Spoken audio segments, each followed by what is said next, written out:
big, beautiful wall. Do you remember back to December last year? It's December last year, and the Republican tax cuts are very unpopular. The Conservatives think that will change when people start getting paid more, whereas lefties think businesses will pay themselves much more than they'll pay workers. They also think these tax cuts might overheat the economy and tip it into recession. I cannot believe I used to get around with that hairstyle. Anyway, it's been almost 3 months and a few things are becoming clear. Workers have been paid more. By the middle of February, S&P 500 companies had spent about $5.6 billion on bonuses and wage hikes. And as for themselves, companies have spent about $171 billion on stock buybacks. You see, stock buybacks reduce the number of shares on the market, so they tend to boost the share price.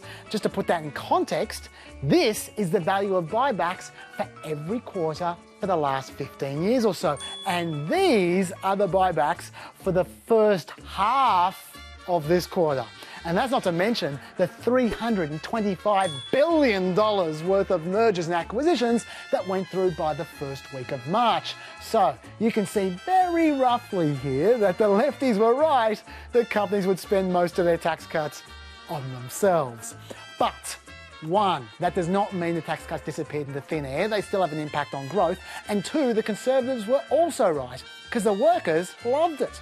According to the New York Times, the tax cuts went from minus 21% net approval all the way to positive 5% net approval. That is a 26-point turnaround in 2 months. And wait for it, only 25% of people at that stage had noticed an increase in their paycheck, even though the middle class are receiving a $1,000 tax cut this year. So there is plenty of room for those numbers to rise even more.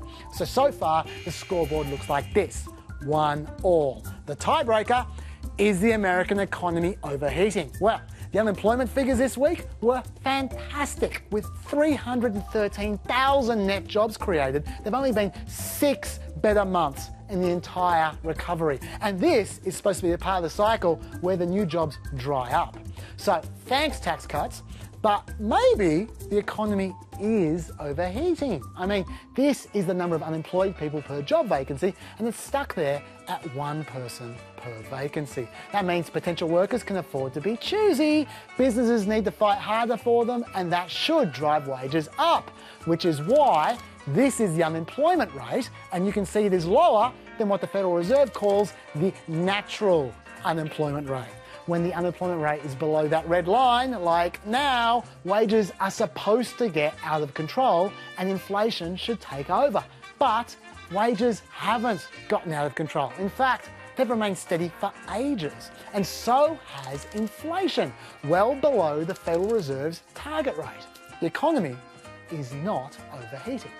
So these tax cuts seem to be driving more employment, but not higher wages, even though they theoretically should be. So I don't really know what to make of that. I'm just going to have to go back to mocking the old me. Look at you. What are you laughing at? I'm from 3 months in the future, and to me, you look ridiculous. What have you done to your hair?